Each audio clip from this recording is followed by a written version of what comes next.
Et Thomas Gunzig est là aussi pour la plume de Thomas Gunzig. Bonjour Thomas. Mais bonjour François, bonjour tout le monde. Alors dans quelques heures se tiendra un nouveau Conseil national de sécurité et Sophie Wilmès, notre première ministre, le clôturera sans doute par sa formule devenue habituelle.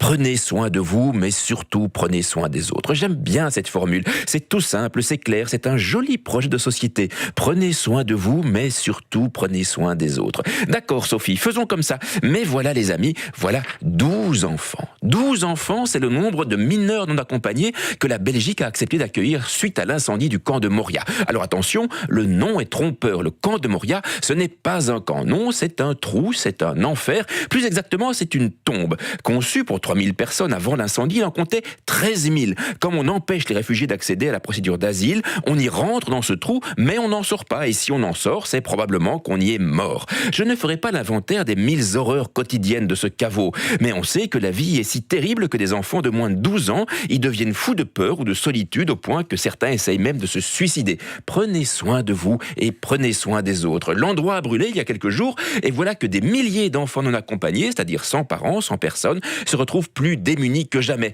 Mais ne nous précipitons pas. La précipitation est mauvaise conseillère. Charles Michel, salaire de 33 000 € par mois, a d'abord voulu voir le camp de ses propres yeux. On ne sait jamais. Après tout, peut-être que ces histoires ne sont que des histoires. Il a donc survolé le camp en avion militaire et puis il a donné une petite conférence de presse depuis une colline à quelques kilomètres de là. Charles Michel doit vraiment avoir des yeux aussi bons que son salaire pour voir d'aussi loin à quoi ressemble la misère et la mort. Et de son côté, le cabinet de Maggie de Bloch ne se précipite pas non plus. Il faut prendre le temps de calculer ce qui serait, je cite, la juste part d'enfants à accepter en Belgique. Il serait en effet regrettable d'accueillir trop d'enfants dans notre pays. Imaginez l'injustice. Alors, pendant qu'on ne se précipite pas, on ne sait pas ce que deviennent ces enfants. Peut-être qu'ils font comme les miens quand ils n'ont rien à faire, de la trottinette dans l'allée, du trampoline dans le jardin, ou qu'ils regardent des dessins animés affalés dans le canapé. On ne sait pas. Voilà.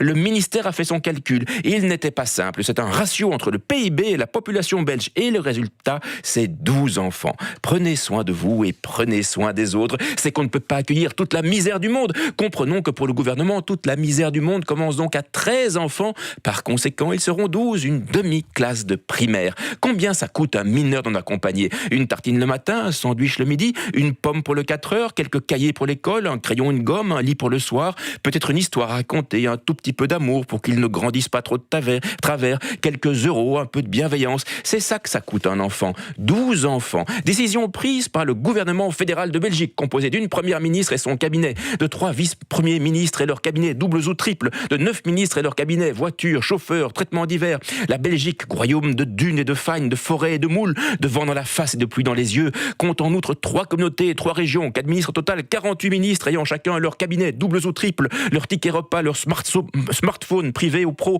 leur photocopieuse et leur budget cravate. Prenez soin de vous et prenez soin des autres. Mais ce sera 12 enfants, pas moins, pas plus. C'est vrai qu'il n'y a pas que les enfants dans la vie. Évidemment, il y a le pouvoir auquel il faut accéder à tout prix, puis qu'il faut conserver à tout prix. Et le ministre y parvient, nous l'avons vu, en s'accrochant avec toute la force de ses petits ongles sales au fauteuil sur lequel il était assis, et qu'à la longue, il oublie parfois ce que c'est qu'un enfant. Un enfant, humain de taille réduite, si mal adapté à la vie que sans l'aide d'un adulte, il meurt, bruyant, jouette, énervant quand il ne mange pas ses légumes, mais néanmoins mignon avec ses petites mains, ses petites joues, ses grands yeux, naïf souvent au point de croire en Saint-Nicolas, sauf bien entendu les enfants de Moria, qui eux ne croient plus en rien. Il faut souligner que l'enfant a comme avantage de ne pas avoir le droit de vote, mais comme défaut, ne l'oublions pas, c'est important, qu'il l'aura un jour. Prenez soin de vous, mais surtout prenez soin des autres. 12 enfants, c'est ce qu'a dit l'État. Jacques Brel avait une chanson qui s'appelait Les singes. Il y disait, avant eux, avant les cupelés, la fleur, l'oiseau, et nous étions en liberté, mais ils sont arrivés, et la fleur est en pot, et l'oiseau est en cage, et nous en numéro, ils sont arrivés,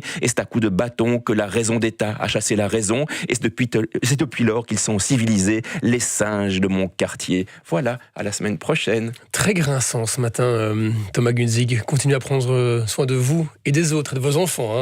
Thomas, c'est le message du jour. Merci beaucoup. À voir sur revue.be et sur la première.be. Et à la semaine prochaine. Dans quelques instants, la presse du jour qui est moins grinçante que vous, mais qui va quand même un peu dans ce sens-là aussi. À tout de suite.